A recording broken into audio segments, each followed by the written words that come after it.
Assalamualaikum and welcome to Mehdi's Academy. I'm your teacher Said Ghulam Elisha. तो आज जो है हम सेंट यूनिवर्सिटी इंटर प्रिपरेशन बैच 2024 की प्रिपरेशन में ऑनलाइन क्लासेस में आज आपके साथ जनरल नॉलेज, ठीक है, जनरल नॉलेज सेक्शन में से रिलेटेड क्वेश्चंस जो हम सीरीज़ हमने जो कि स्टार्ट की है, जहां तक कि हम क्वेश्चंस 150 क्वेश्चंस तक पढ़ चुके हैं। आज उस वीडियो को यानी कि ये जो है वीडियो नंबर 3 हो रहा है जनरल नॉलेज का, ठीक है, पास्ट पेपर से अलहदा। यानी कि पास्ट पेपर को तो हमने कम्प्लीटली डिस्कस किया था, जिसके 3 पार्ट्स थे, ठीक है। उसके बाद रिलेटेड क्वेश्चंस को डिस्कस कर रहे हैं, जिसका थर्ड पोर्शन आपके साथ आज शेयर किया जा रहा है, ठीक है।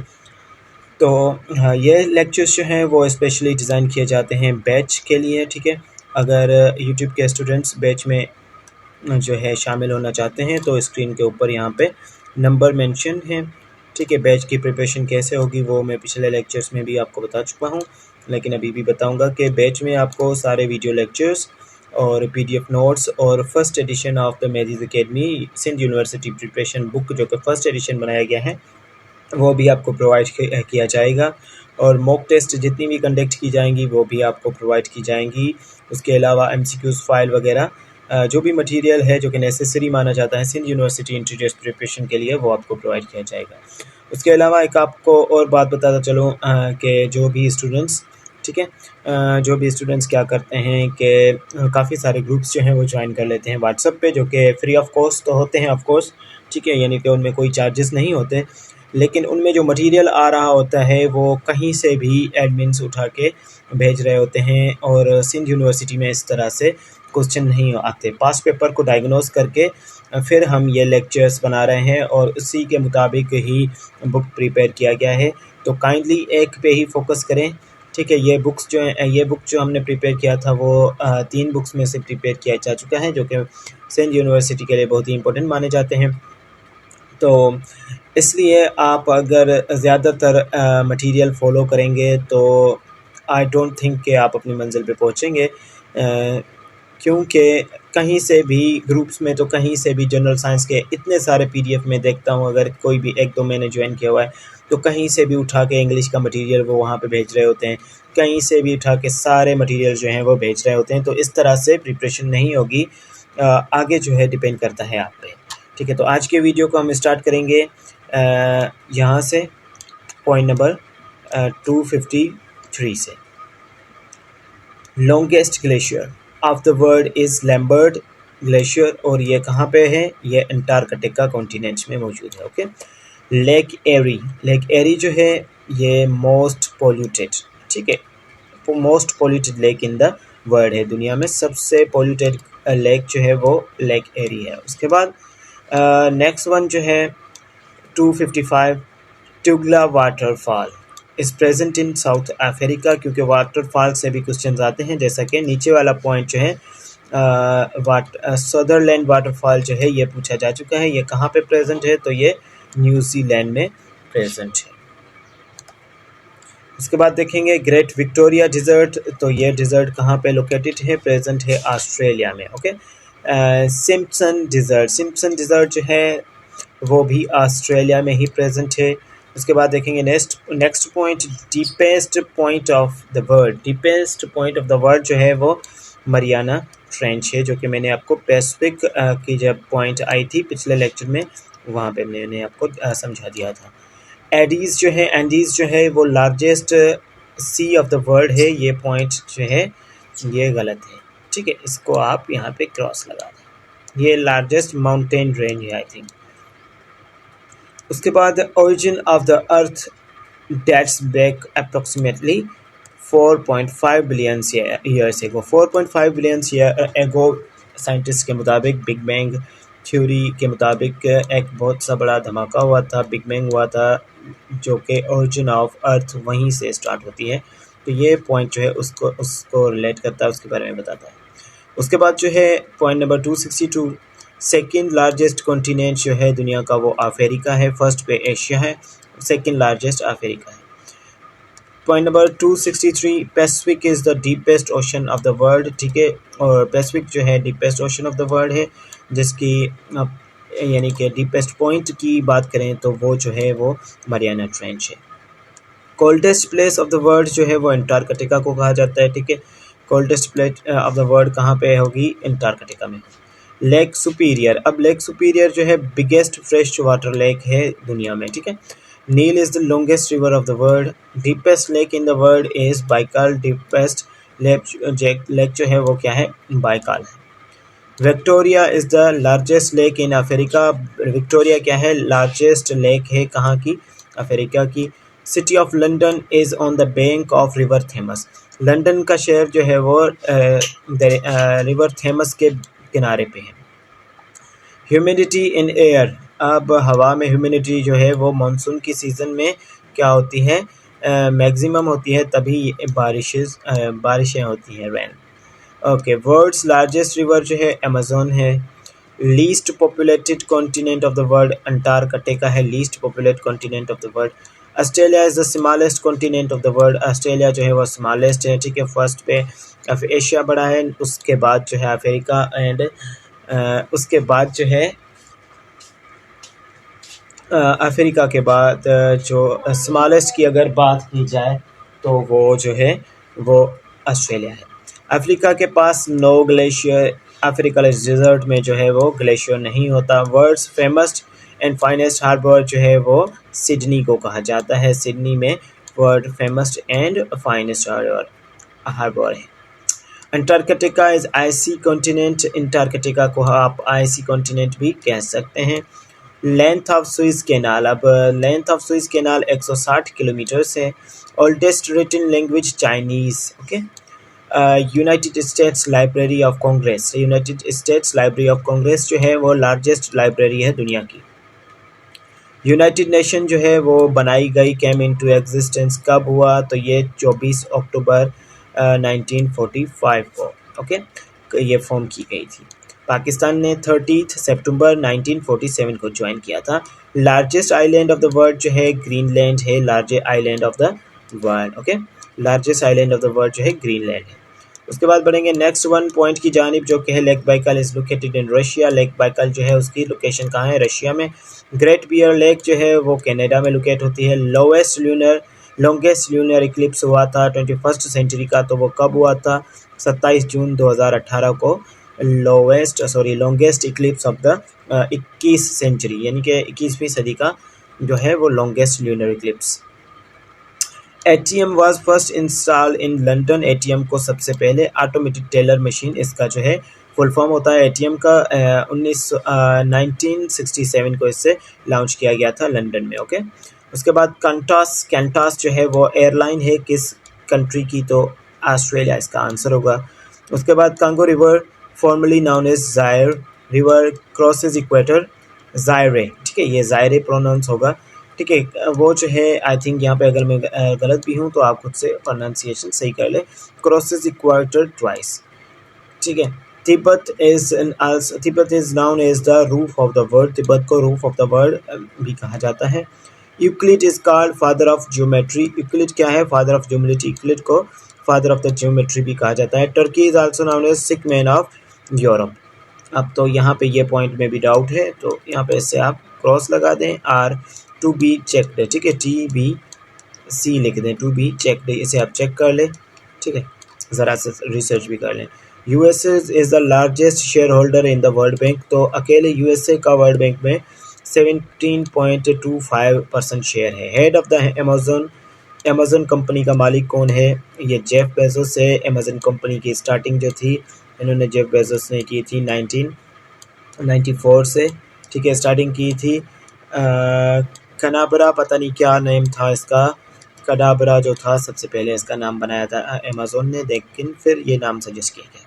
उसके बाद smallest ocean in the world जो है वो आर्कटिक ओशन है, ठीक है। कोविड-19 वाज डिक्लेयर्ड एज पेंडेमिक, कोविड-19 जो उसको पेंडेमिक डिक्लेयर किया गया था 11 मार्च 2020 को, ठीक है। ये वुहान सिटी से स्टार्ट हुआ था कोविड-19, इसीलिए बोला जाता है कि ये दिसंबर 19 में यानी कि स्टार्टिंग हुई थी इसकी, तो इसीलिए इसे कोविड-19 कहा जाता है। सीपेक वाज साइन, तो सीपेक जो है उसका मुआहिदा साइन किया गया था 2015 में चाइना और पाकिस्तान के दरमियान। स्मॉलेस्ट इस्लामिक स्टेट जो है वो मालदीव्स है। सारगासो जो है हैज़ नो बीचेस, ठीक है, यहाँ पे बीचेस नहीं होते। सारगासो सी के पास नो बीचेस, ठीक है। फेमस पेंटिंग ऑफ क्या है, Guernica and is painted by Pablo Picasso, जो हैं इसके पेंटर हैं। आर्टिफिशियल सैटेलाइट वाज स्पुतनिक, ठीक है, 1। स्पुतनिक 1 जो है वो सोवियत यूनियन ने भेजा था। कब? 4 अक्टूबर 1957 को ये सोवियत यूनियन ने सबसे पहले अपना आर्टिफिशियल सैटेलाइट जो है वो भेजा था।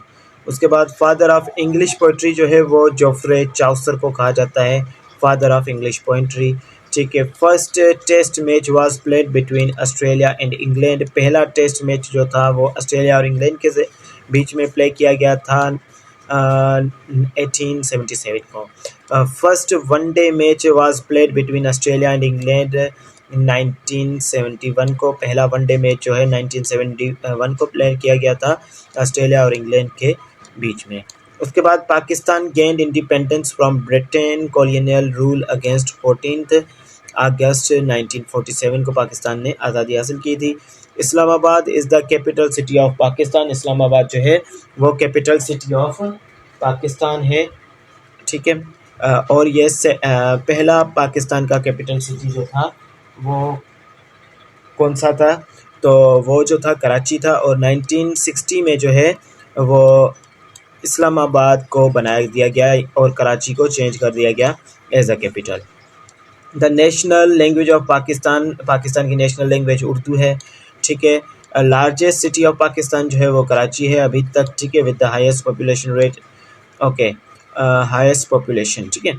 Lahore is known as cultural capital of Pakistan, cultural capital जो है वो लाहौर को कहा जाता है पाकिस्तान का। National animal of Pakistan is markhor, national flower jasmine है, नेशनल बर्ड चकोर, ठीक है। ये क्वेश्चंस जो हैं वो रिपीट भी हो रहे हैं। उसके बाद नेशनल ट्री जो है वो ड्यूडार, ठीक है। And Pakistan is the 6th most popular country in the world. Official currency Pakistan की जो है पाकिस्तानी रुपी है। Highest peak in the Pakistan is K2 and the second highest mountain in the world, और ये K2 जो है वो सेकेंड हाईएस्ट माउंटेन है दुनिया में। Indus river is located is the longest river in Pakistan, Indus जो है वो इंडस रिवर जो है पाकिस्तान का सबसे बड़ा रिवर है। Pakistan is home to the UNESCO world heritage sites, तो including ancient city of Mohenjodaro and the historic city of Lahore. National sport of Pakistan is field hockey, okay, आप हॉकी से कह सकते हैं। Pakistan has a parliamentary democratic system of the government, Pakistan के पास कौन सा सिस्टम है? पार्लियामेंट्री डेमोक्रेटिक यानी कि system of government. National anthem of Pakistan called कौमी तराना, ठीक है, जो कि हाफिज़ जालंधरी ने लिखा था और इसे अप्रूव किया गया था 1954 को, okay. Pakistan is bordered by India, Afghanistan, Iran and China, ये जो हैं इनके नेबर्स हैं जिससे पाकिस्तान का बॉर्डर शेयर होता है। The Thar is located in the south eastern part of the Pakistan. Pakistan is also known diverse cuisine including dishes like biryani, kebabs and curry. Flag of Pakistan consist of green field, ठीक है, with a white crescent and star in the centre. उसके बाद famous Karakoram highway connects Pakistan and China, Karakoram highway जो है वो Pakistan and China को connect करता है। उसके बाद लार्जेस्ट मॉस्क जो है वो है Faisal mosque in Islamabad. Pakistan has richest cultural heritage influenced by various civilizations including the Indus Valley Civilization, Persian and the Mughal empires. National point जो हैं पाकिस्तान के वो कायद आज़म नहीं बल्कि अल्लामा इकबाल हैं, ठीक है। उसके बाद Pakistan is noun for its production of textiles, garments, sports and goods, ठीक है। इवन के फीफा में भी जो फीफा वर्ल्ड कप में भी जो फुटबॉल यूज़ होता है वो पाकिस्तान से ही जाता है। The Pakistan Air Force Academy is located in Risalpur, okay.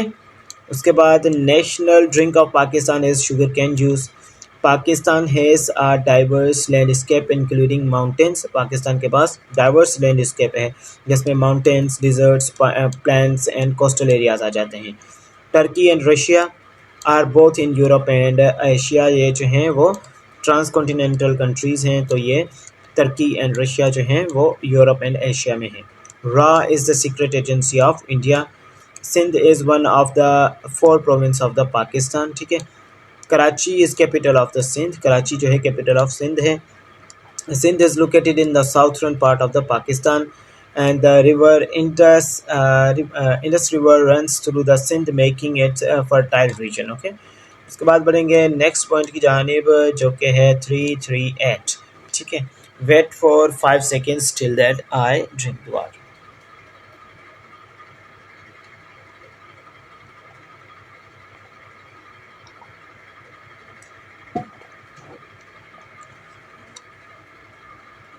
यहाँ पे पॉइंट जो है इसमें ज़रा सी स्पेलिंग मिस्टेक है। यहाँ पे significant Hindu population and many Hindu temples can be found in the province. ठीक है। तो यहाँ पे सिंध प्रोविंस में significant Hindu populations and many Hindu temples can be found. हाला, a town in Sindh, is famous for its wood works and pottery works. ठीक है। तो हाला जो है वो वुड वर्क और पोट्री वर्क के लिए फेमस है। Sindh is also known for delicious questions including Sindhi biryani and the Sindhi curry. ठीक है। ये पॉइंट हम क्लियर कर चुके हैं। चावकंडी टॉम्स। ठीक है। Chaukhandi tombs Khandi tombs near Karachi are Asian graves. तो कदीमी यानी कि ग्रेव्स हैं, date back to the 15th century। Traditional Sindhi folk dance, अब ये हमारी Sindhi folk dance is called Jhoomar, जिसे हम झूमर कहते हैं। Sindh has a hot and arid climate. Sindh के पास arid and hot climate with summer beings extremely hot, और यहाँ पे समर जो है बहुत ही एक्सट्रीमली हॉट होता है, specially in the Sindh. Asian Kirthar National Park in Sindh is home to the diverse wildlife and the natural landscapes. Okay, ये वाला हाईलाइट करते हैं, एशियन खेतर national park. Sindh has a significant influence of Sufism. Many Sufi shrines spread across the province. तो यहाँ पे काफ़ी सारे सूफी जो हैं सेंट्स उनकी मज़ारें लोकेट हैं। रानीकोट फोर्ट जो है also known great wall of Sindh, इसको हम रानीकोट फोर्ट को ग्रेट वॉल ऑफ सिंध भी कहते हैं। ठीक है। Is the world's largest fort, ये दुनिया का लार्जेस्ट फोर्ट है। ठीक है। Sindh is home to the various educational institutes. Sindh में काफ़ी सारे एजुकेशनल इंस्टीट्यूट्स भी मौजूद हैं, इंक्लूडिंग यूनिवर्सिटीज़ एंड कॉलेजेस, जिसमें सिंध यूनिवर्सिटी जो है वो बनाई गई थी 1947 को। ठीक है। ये सिंध की कदीम जो है, और यानी कि ओल्डेस्ट भी आप कह सकते हैं, सिंध की यूनिवर्सिटी। ठीक है। अगर पाकिस्तान की बात की जाए तो वो पंजाब यूनिवर्सिटी होगी। Vitamin D deficiency is associated with the weekend immune system. अब ना कि सिर्फ हमारी हड्डियाँ कमज़ोर होंगी विटामिन डी की डिफिशेंसी से, बल्कि हमारा immune system and increase risk of bone fractures, और उसी के साथ बोन फ्रैक्चर्स का रिस्क भी बढ़ जाता है विटामिन डी की डेफिशिएंसी से। Lack of vitamin C can be lead to the scurvy. अब विटामिन सी की डेफिशिएंसी से क्या होता है, स्कर्वी काज होती है। ठीक है। ये एक डिजीज़ होती है characterized by the bleeding gums and the fatigue. ठीक है। इससे क्या होता है, हमारे मसूड़े जो हैं उनमें से ब्लडिंग आ जाती है, वो सूज जाते हैं। ठीक है। और फटीग भी महसूस होती है।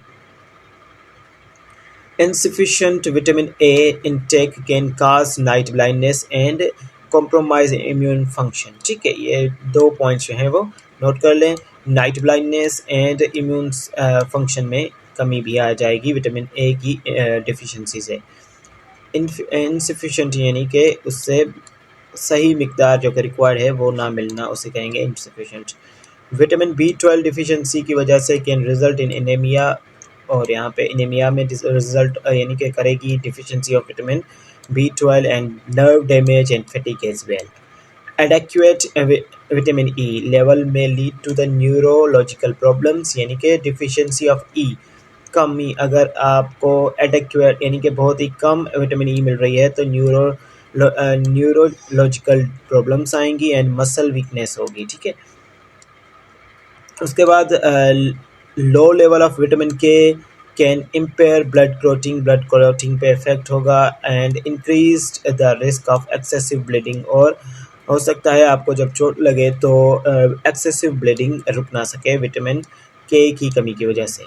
लैक ऑफ विटामिन B1 जिसको हम थायामीन भी कहते हैं कैन काज बेरी, इससे बेरी डिजीज होगी विटामिन बी की वजह से। Condition affecting the nerve system, ये नर्व सिस्टम को इफेक्ट करेगी एंड कार्डियोवास्कुलर सिस्टम को। B12 विटामिन जो है राइबोफ्लेविन की डिफिशियंसी की वजह से क्या होता है, result in skin disorders and impaired vision B12 की वजह से विजन पे भी इफेक्ट होगा और हमारे स्किन डिजीजेस भी होंगे हमें। इनसफिशियंसी ऑफ विटामिन B3 जैसे हम नायासिन, विटामिन B3 का नाम जो है नायासिन है, can pellagra and characterized by skin disease rashes and gastrointestinal issues, ठीक है। गैस्ट्रोइंटेस्टिनल इश्यूज भी आएंगे और प्लेग्रा भी होगी, और इसलिए एक स्किन डिजीज होती है, स्किन रैशेस भी आएंगे विटामिन B3 नायासिन की डिफिशियंसी की वजह से। Gravity is the force that attracts objects tower each other, gravity एक फोर्स होता है जो कि ऑब्जेक्ट्स को क्या करता है, एक दूसरे के मीन्स के टावर्स ईच अदर, एक दूसरे मीन्स के अटैक करता है ये, ठीक है, अट्रैक्ट करता है, ठीक है, एक दूसरे को अट्रैक्ट करता है किसी भी दो ऑब्जेक्ट्स को, उसे हम ग्रेविटी कहेंगे। अर्थ रिवॉल्व्स अराउंड द सन, अर्थ जो है सन के अराउंड रिवॉल्व करती है, क्या करती है, डे एंड नाइट काज करती है, जो कि स्पिनिंग होती है। फॉर एग्जांपल ये आप हमारा सोलर सिस्टम ले लें, ये सन है, तो यहाँ पे आप इसे कह सकते हैं कि यहाँ हमारी अर्थ जो है वो रिवॉल्व कर रही है, तो ऐसे भी जा रही होती है, ठीक है, और ये वहीं पे ऐसे स्पिन भी हो रही होती है, स्पिन होते होते ये डे एंड नाइट चेंज करती है, ठीक है, और ये जो ऐसे जा रही होती है एक चक्कर जो है इसका पूरा करती है 365.6 दिनों में, ठीक है, 365.6 दिनों में जो इसका एक रिवॉल्यूशन कंप्लीट होता है वो एक ईयर कंप्लीट करता है, और जो स्पिनिंग होती है इसकी अपनी एक्सिस पे वो डे एंड नाइट काज करती है, ठीक है। उसके बाद water boils at 100 degree Celsius, 212 degree Fahrenheit. अब ये फ़ारेनहाइट भी एक स्केल होती है वाटर की, जहाँ पे आप रिप्रेजेंट कर सकते हैं 100 डिग्री सेल्सियस को एट द सी लेवल। उसके बाद 3 states of matter are solid, liquid and gas.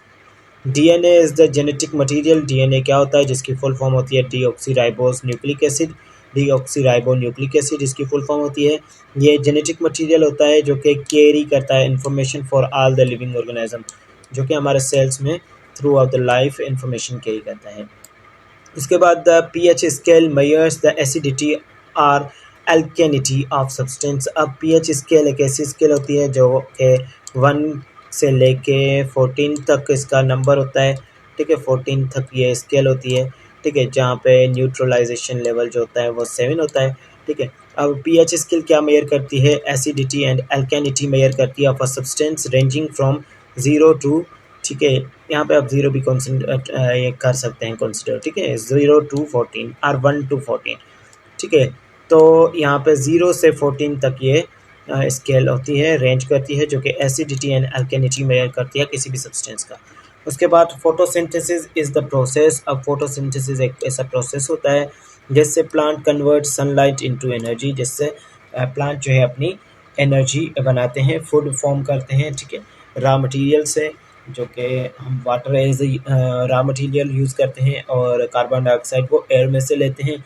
तो इसी तरह से ये अपना खाना बनाते हैं सूरज की रोशनी से, जिसे फोटोसिंथेसिस कहा जाता है। द न्यूली बॉर्न बेबी, अब न्यूली बॉर्न बेबी में 300 हड्डियाँ होती हैं, ठीक है, जैसा कि वो बड़ा हो जाता है एज ए मेच्योर, तो वो उसमें बोन्स की तादाद जो है वो हो जाती है 206, ठीक है।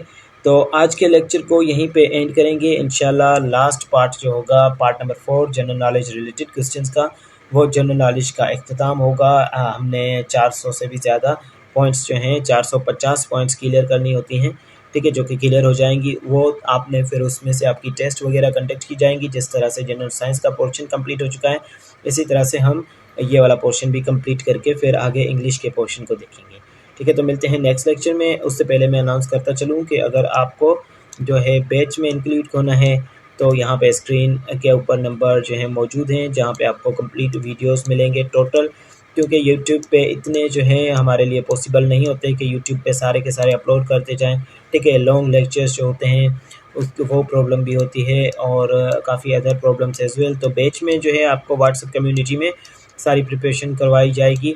ठीक है, तो मिलते हैं नेक्स्ट लेक्चर में। अल्लाह हाफिज़।